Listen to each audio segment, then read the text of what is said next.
One of my favorite features of Pokemon.gg is your Pokédex.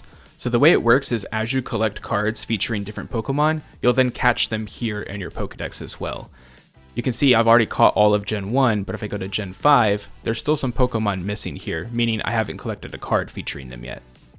You can also see here the total that you've collected so far, how many are remaining, and your percentage towards a complete 100% Pokédex.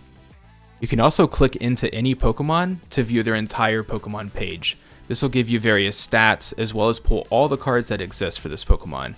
You can sort by number, rarity, price, artist, and even filter down by the ones you have, the ones you still need, and any duplicates that you might have. The Pokemon that you collect in your Pokédex are also unique to you depending on how many cards you've collected. So you can see here my Sprigatito is level 10 out of 20, and I only need to collect one more to gain some levels. So I'll go ahead and do that, and if I collect one more, I'll actually unlock the shiny version of the Pokemon.